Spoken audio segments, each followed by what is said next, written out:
Eu achava que presentear a Mia com um cruzeiro de iate de luxo no nosso aniversário de casamento seria o gesto perfeito para reacender a chama. Mal sabia que, naquela mesma embarcação, ela reacenderia a chama com outra pessoa, o capitão. E quando eu descobri, decidi que o mar ia ser testemunha da minha vingança mais fria. Meu nome é Lewis, tenho 38 anos, e até aquele ano eu jurava que meu casamento com a Mia era blindado. A gente se conheceu na faculdade, casou cedo, construiu tudo junto, empresa, casa, viagens. Mas nos últimos tempos ela andava distante, respondendo mensagens escondido, inventando compromissos de trabalho aos sábados. Eu senti o cheiro de problema, mas preferi acreditar que era só fase. Pro nosso 10º aniversário de casamento, decidi fazer algo grandioso. Aluguei um iate de 20 metros só para nós dois, com tripulação completa, capitão, cozinheiro e 2 marinheiros. O capitão se chamava Rafael, um cara bronzeado, alto, daqueles que parecem saídos de propaganda de perfume. Uns 32 anos, sorriso fácil, fala mansa. Desde o primeiro minuto que a Mia apertou a mão dele no porto, eu notei o olhar dela demorar um segundo a mais. Embarcamos numa sexta-feira de manhã. O plano era 7 dias navegando, paradas em ilhas desertas, jantares no convés sob as estrelas. Nos primeiros 2 dias tudo correu perfeito. A Mia estava carinhosa de novo, rindo das minhas piadas ruins, me beijando do nada. Eu pensei, consegui, trouxe minha mulher de volta.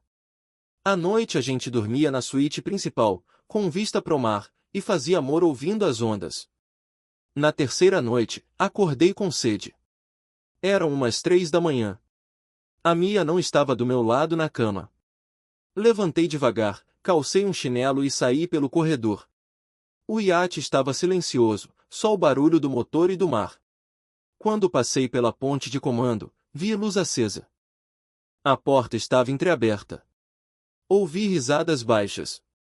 Uma voz masculina, grave, e depois a risada inconfundível da Mia. Meu coração disparou.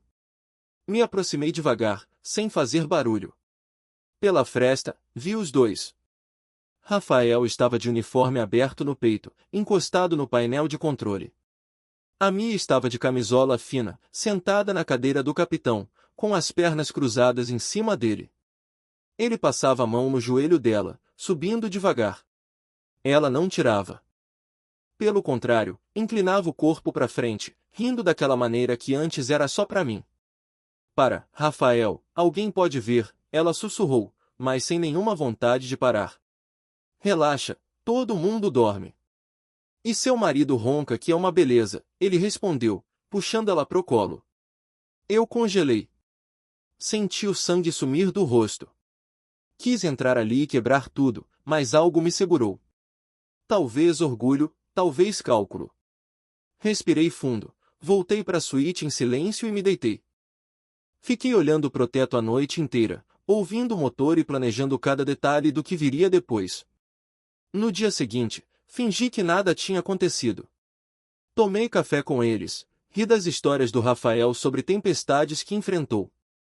A Mia me beijou na frente de todo mundo, como se fosse a esposa perfeita. Mas eu já tinha decidido, aquele iate ia virar o palco da minha vingança.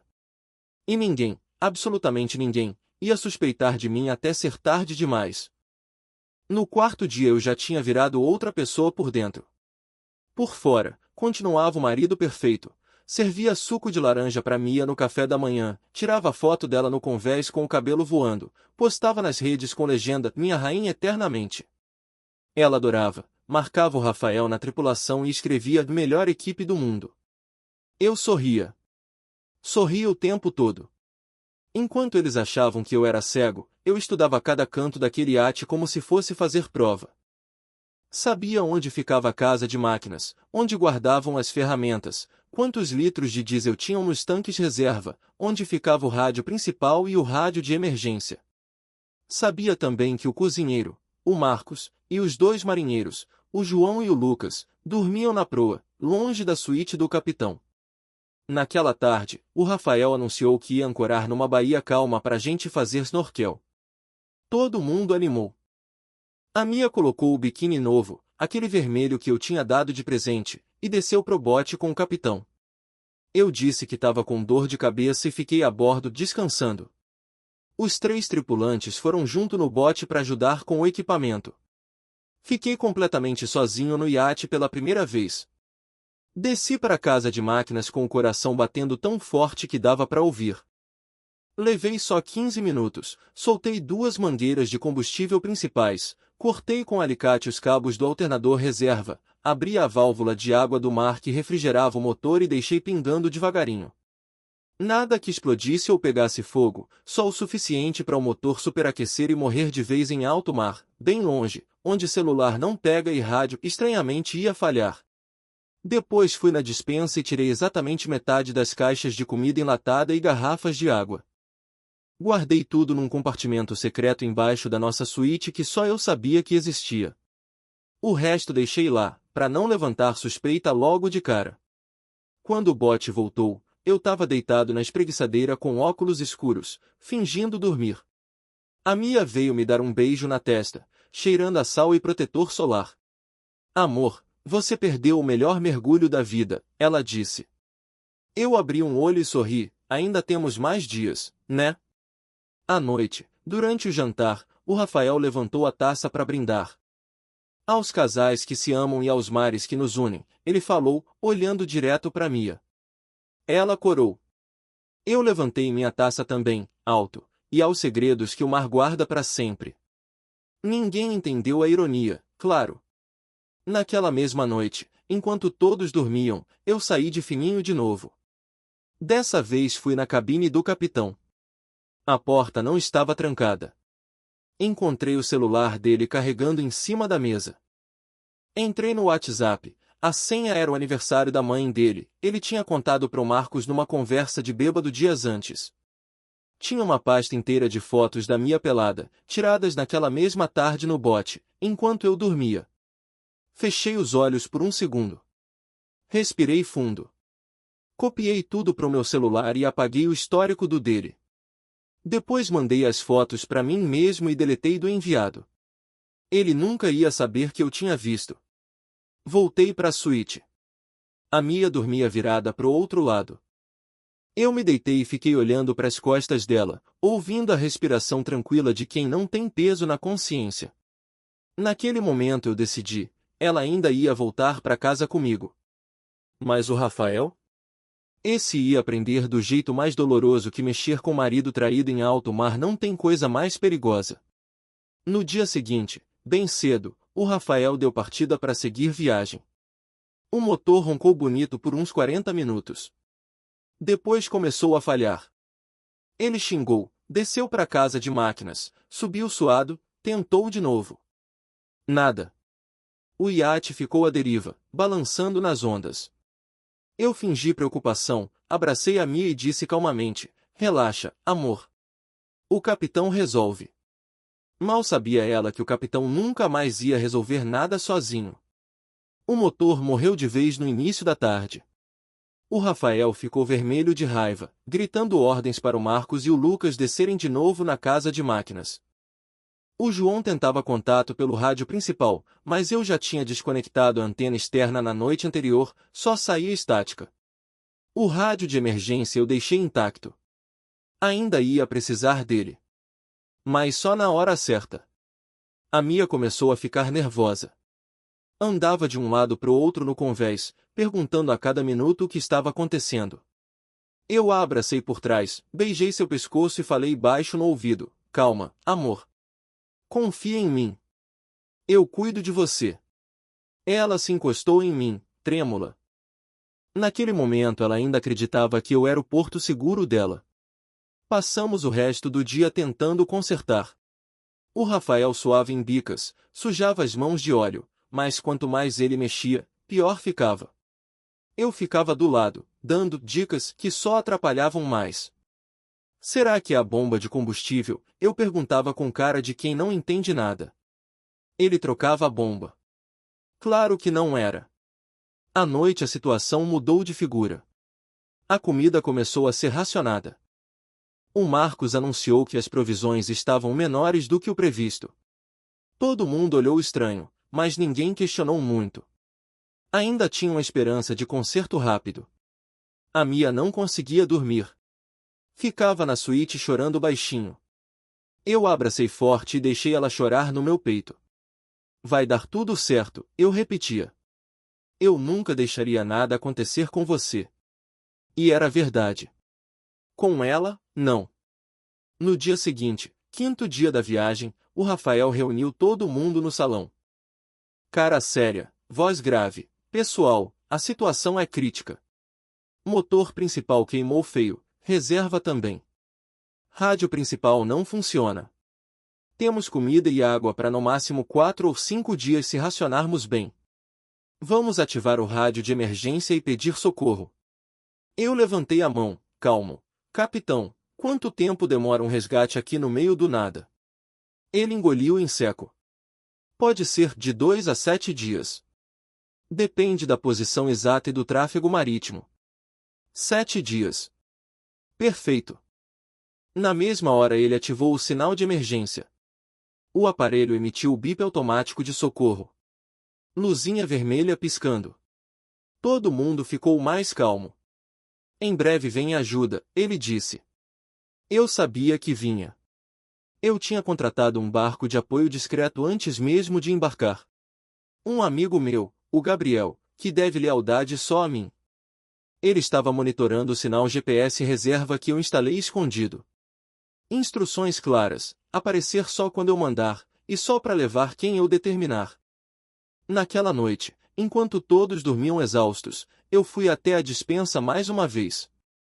Tirei mais 2 caixas de água e joguei os pacotes de biscoito no mar, bem devagar, para não fazer barulho.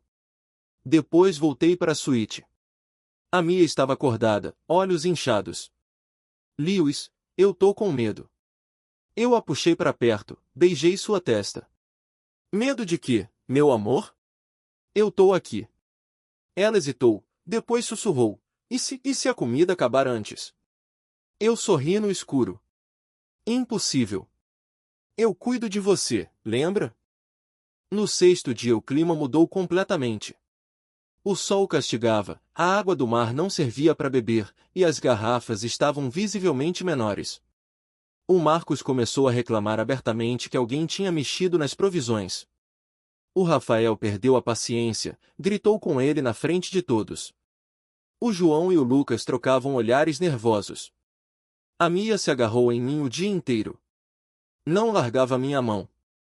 O Rafael tentava falar com ela, mas ela desviava o olhar. Acho que o medo estava maior que a paixão naquele momento. À noite, o capitão me chamou no convés, só nós dois. Lewis, preciso que você fique calmo. A tripulação tá começando a entrar em pânico. Sua esposa também. Você é o homem da casa, precisa dar exemplo. Eu olhei firme nos olhos dele. Pode deixar, Rafael. Eu sempre cuido do que é meu. Ele não percebeu o duplo sentido. Naquela mesma noite, enquanto ele dormia, eu entrei de novo na cabine dele. Deixei um bilhete em cima da mesa, escrito à mão. Você tocou no que não devia. Agora vai aprender o preço. Olhe em volta. A ajuda vem. Mas não para você. Ele ia encontrar de manhã. E quando encontrasse, o desespero ia começar de verdade. No 7º dia o sol nasceu cruel.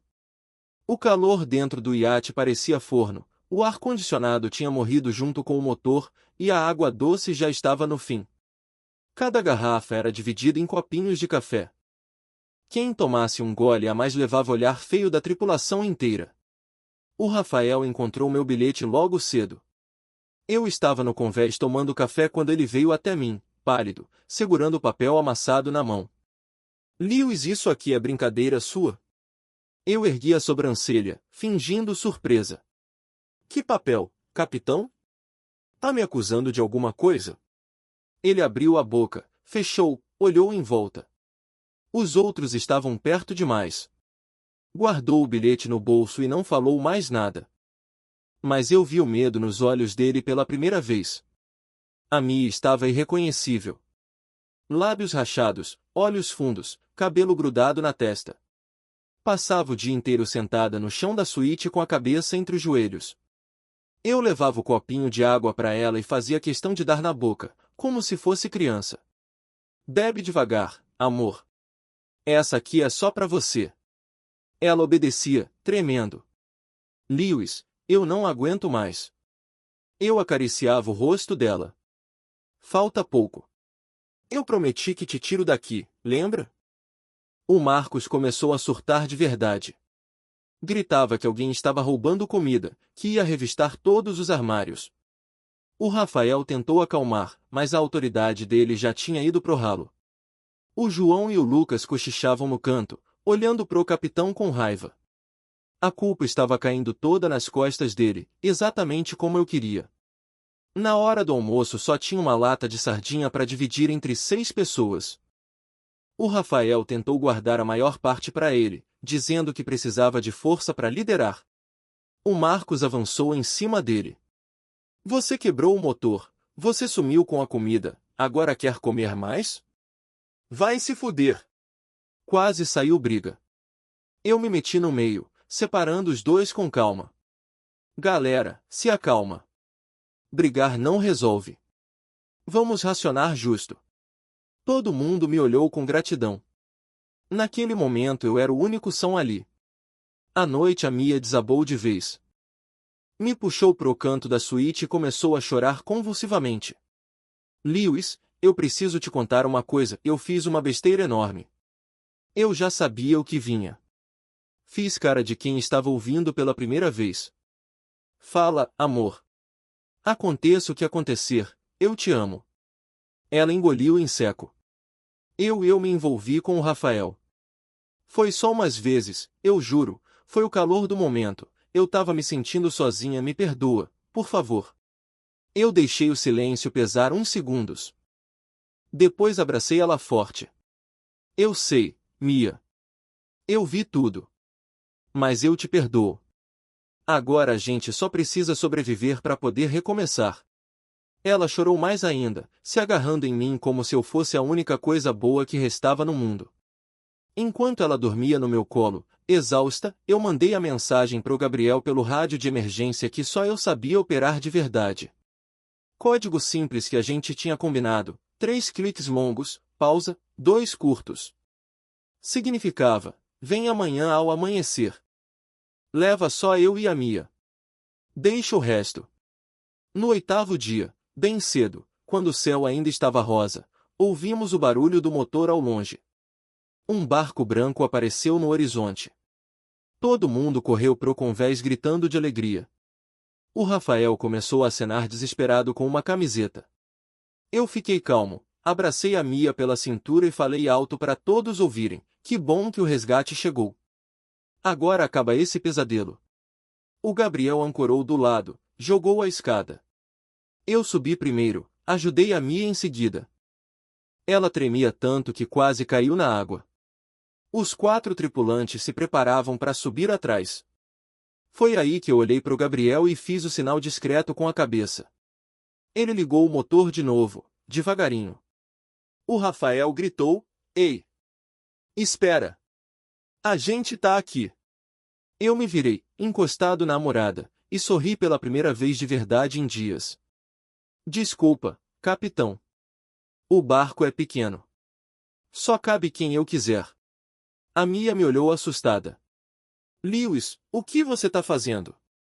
Eu beijei a testa dela. Te salvando, amor. Só te salvando. O barco se afastou. Os gritos do Rafael e da tripulação ficaram para trás, cada vez mais fracos, até sumirem no vento. O barco do Gabriel cortava as ondas em silêncio.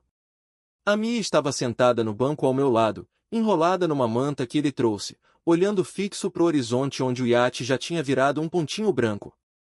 Ela não dizia nada, só tremia. Eu passava a mão nas costas dela devagarinho, como quem acalma uma criança depois de um pesadelo. Gabriel não perguntou nada. Ele já sabia o combinado, dinheiro na mão, boca fechada. Quando estávamos a uns 40 minutos de distância, ele diminuiu a velocidade e me entregou o rádio VHF portátil. Quer dar a boa notícia para alguém, Lewis? Eu sorri. Peguei o rádio, mudei pro canal 16 e apertei o botão. Mayday Relay, Mayday Relay. Aqui é a embarcação de apoio Golfinho. Encontramos o iate Belamar à deriva, posição aproximada, li as coordenadas exatas que tinha anotado antes. Tripulação viva, mas em estado grave de desidratação e fome. 4 homens a bordo. Favor enviar resgate urgente. Sobrecarga na nossa embarcação nos impede de transportar todos. Repito, 4 tripulantes aguardando socorro. Câmbio. Desliguei antes que alguém pudesse responder. A mensagem já estava no ar. Guarda costeira, barcos comerciais, todo mundo que estivesse ouvindo ia correr para lá. O Rafael e os outros seriam salvos. Mas só depois de mais umas boas horas de pânico, sol queimando, água acabada. E principalmente depois que a história chegasse nos ouvidos certos. A Mia finalmente falou, voz rouca, Lewis, você planejou tudo isso. Eu virei para ela, segurei o rosto dela com as 2 mãos e olhei fundo nos olhos. Tudo. Desde o dia que vi você no colo dele. Eu não sou de bater, Mia. Não sou de gritar. Eu sou de fazer sentir na pele o que a gente faz pros outros. Ela começou a chorar de novo, mas dessa vez não era de medo. Era de vergonha pura. Chegamos no continente já no fim da tarde. Gabriel nos deixou num pier pequeno, particular, longe dos olhares curiosos. Eu tinha alugado uma casa discreta pra gente ficar os primeiros dias. Nada de hotel, nada de aeroporto. Primeiro precisava que ela entendesse as regras novas. Naquela noite, sentei ela na sala com um copo d'água gelada e o notebook aberto. Agora você vai fazer uma coisa pra mim, amor. Abri o e-mail que já estava pronto. Anexado, todas as fotos que copiei do celular do Rafael, mais os áudios que gravei escondido com o celular no bolso nas noites que ela sumia. Tudo com data, hora, localização do GPS do iate. O destinatário? A esposa do Rafael, Letícia, que ele jurava que já tinha se separado, e os sócios da empresa de charter que entregava a ele. Você vai escrever o texto. Vai assumir tudo. Vai pedir desculpas públicas para Letícia e para a empresa. E vai mandar. Ela olhou para mim como se eu estivesse pedindo para ela pular de um prédio. Lewis, por favor, isso acaba com ele. Eu dei de ombros. Acaba com a reputação dele, com o emprego, com a liberdade de olhar para os outros por cima do ombro. Exatamente o que ele tentou fazer comigo. Só que eu não morro de fome nem fico à deriva para sempre. Ele fica. Ela chorou mais 1 hora. Depois digitou. Eu li cada palavra antes de apertar enviar. Assunto: peço perdão pela traição com Rafael Costa. Quando o e-mail saiu, eu fechei o notebook e abracei ela de novo. Pronto. Primeira parte feita. Agora a gente recomeça. Mas do meu jeito. Na manhã seguinte, meu celular já explodia de mensagens. A Letícia tinha compartilhado tudo no grupo de WhatsApp das esposas dos funcionários da empresa. Os sócios marcaram reunião extraordinária para demitir o Rafael por conduta imprópria grave. As fotos rodavam em círculos que ele nunca imaginou. E o melhor, a notícia do resgate do iate saiu nos portais de notícia. Capitão famoso por festas de luxo passa aperto em alto mar após pane misteriosa.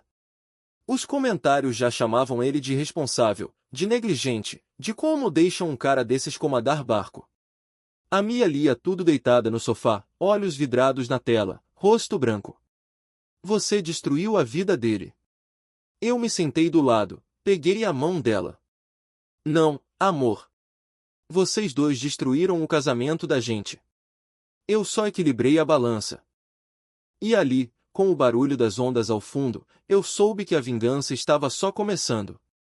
O barco do Gabriel cortava as ondas em silêncio. A Mia estava sentada no banco ao meu lado, enrolada numa manta que ele trouxe, olhando fixo pro horizonte onde o iate já tinha virado um pontinho branco. Ela não dizia nada, só tremia. Eu passava a mão nas costas dela devagarinho, como quem acalma uma criança depois de um pesadelo. Gabriel não perguntou nada.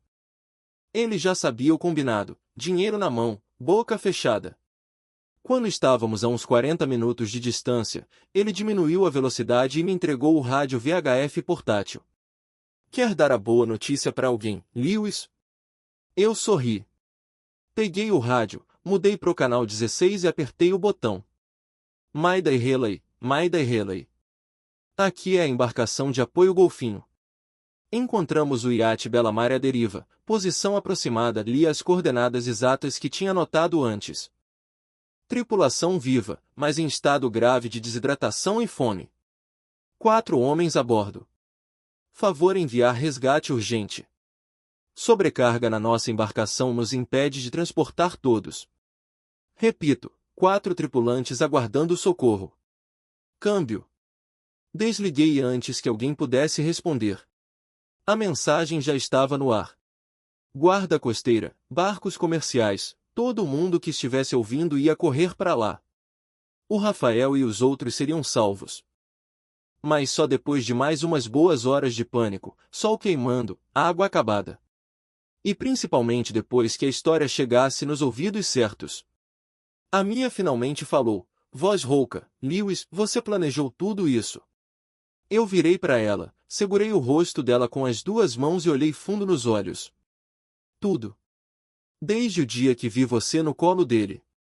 Eu não sou de bater, Mia. Não sou de gritar. Eu sou de fazer sentir na pele o que a gente faz pros outros. Ela começou a chorar de novo, mas dessa vez não era de medo. Era de vergonha pura. Chegamos no continente já no fim da tarde. Gabriel nos deixou num pier pequeno, particular, longe dos olhares curiosos. Eu tinha alugado uma casa discreta para a gente ficar os primeiros dias. Nada de hotel, nada de aeroporto. Primeiro precisava que ela entendesse as regras novas. Naquela noite, sentei ela na sala com um copo d'água gelada e o notebook aberto. Agora você vai fazer uma coisa para mim, amor. Abri o e-mail que já estava pronto.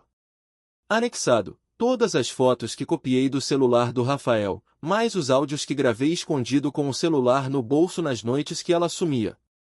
Tudo com data, hora, localização do GPS do iate. O destinatário? A esposa do Rafael, Letícia, que ele jurava que já tinha se separado, e os sócios da empresa de charter que entregava a ele. Você vai escrever o texto. Vai assumir tudo. Vai pedir desculpas públicas para Letícia e para a empresa. E vai mandar. Ela olhou para mim como se eu estivesse pedindo para ela pular de um prédio. Lewis, por favor, isso acaba com ele.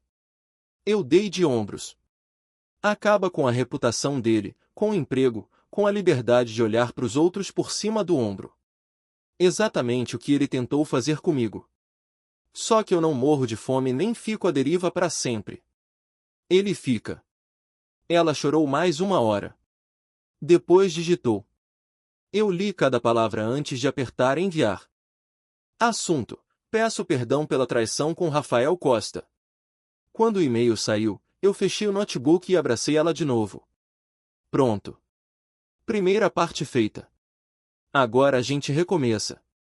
Mas do meu jeito. Na manhã seguinte, meu celular já explodia de mensagens.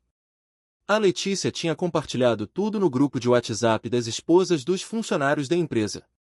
Os sócios marcaram reunião extraordinária para demitir o Rafael por conduta imprópria grave. As fotos rodavam em círculos que ele nunca imaginou. E o melhor, a notícia do resgate do iate saiu nos portais de notícia. Capitão famoso por festas de luxo passa aperto em alto mar após pane misteriosa. Os comentários já chamavam ele de irresponsável, de negligente, de como deixam um cara desses comandar barco. A Mia lia tudo deitada no sofá, olhos vidrados na tela, rosto branco. Você destruiu a vida dele. Eu me sentei do lado, peguei a mão dela. Não, amor. Vocês dois destruíram o casamento da gente. Eu só equilibrei a balança.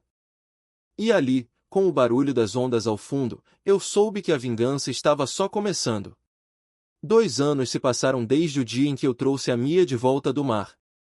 2 anos em que ela tentou, de todas as formas possíveis, provar que tinha mudado. Fez terapia, largou as amigas, deletou todas as redes sociais, colocou meu nome na campainha como se fosse troféu. Chegava a me agradecer por ter perdoado quando, na verdade, eu nunca perdoei. Eu só estava esperando a hora certa de terminar o serviço. O Rafael nunca mais se recuperou. Virou piada eterna na internet. Todo aniversário do incidente alguém repostava as fotos antigas dele de capitão bonitão com a legenda "Lembra do cara que foi deixado à deriva pela mulher casada?". Ele tentou processar, tentou sumir, tentou até se matar uma vez. Não conseguiu nem isso direito. Hoje vive de bico em Porto Pequeno, carregando caixa, sendo reconhecido por marinheiro que passa e ri na cara dele. Eu acompanho tudo por uma conta falsa. Gosto de ver. A Mia achava que o tempo ia apagar. Que se ela fosse boazinha o suficiente, obediente o suficiente, eu ia esquecer. Eu deixava ela acreditar nisso. Fazia amor com ela de vez em quando só para ela achar que ainda tinha algum poder. Mas toda vez que ela fechava os olhos eu imaginava ela na cadeira do capitão com as pernas abertas pro Rafael. E gozava mais forte. No dia em que fez exatamente 2 anos do resgate, eu cheguei em casa mais cedo. Ela estava na cozinha fazendo o jantar que eu tinha pedido. Vestidinho simples, cabelo preso, sorriso automático quando me viu. "Oi, amor, chega mais cedo hoje." Eu coloquei a pasta no sofá, tirei o paletó e falei calmo: "Chega de teatro, Mia." Ela congelou com a colher na mão. Abri o envelope que trouxe do advogado e joguei em cima da mesa. Papéis do divórcio já assinados por mim. Tudo separado, ela sai sem nada. A casa é minha, o carro é meu, as contas no exterior são minhas, até o cachorro que ela ama fica comigo. Você tem até amanhã de manhã para arrumar suas coisas. Pode levar roupa no corpo e mais nada. Ela caiu de joelhos no chão da cozinha, chorando como se o mundo tivesse acabado. "Lewis, por favor, eu fiz tudo o que você pediu, eu mudei." Eu me agachei na frente dela, segurei o queixo com força suficiente para ela sentir. "Mudou? Você acha que obedecer por medo é mudar? Você acha que eu esqueci os gemidos que ouvi na ponte de comando? Você acha que eu durmo do seu lado todo dia sem odiar cada respiração sua?" Ela tentou me abraçar. Eu empurrei. "Você queria liberdade para trair. Agora tem liberdade total. Vai embora." No dia seguinte ela saiu com uma mala pequena e os olhos inchados. A família dela, que já sabia de tudo há muito tempo, porque eu fiz questão de contar com detalhes, fechou a porta na cara dela. As amigas sumiram. O mercado de trabalho para uma mulher de 36 anos que virou meme de traidora que quase matou o marido de fome é cruel. Em menos de um mês ela estava morando de favor na casa de uma tia distante, trabalhando de caixa em supermercado, ganhando 1/3 do que ganhava antes. Eu vendi o apartamento, comprei um maior, viajei sozinho, conheci gente nova. Todo mundo me trata como herói que superou a pior traição da história. Recebo mensagem de mulher todo dia. Escolho quem eu quero, quando eu quero, sem dar satisfação. Às vezes a Mia tenta ligar de número bloqueado. Deixo tocar até cair. Uma vez mandou um áudio chorando: "Eu tô destruída, Lewis. Você ganhou. Me perdoa só mais uma vez." Eu ouvi, deletei e bloqueei de novo. O mar me ensinou uma coisa: quem trai afunda. Eu só decidi quem ficava no bote. E dela, eu nunca mais quis salvar nada.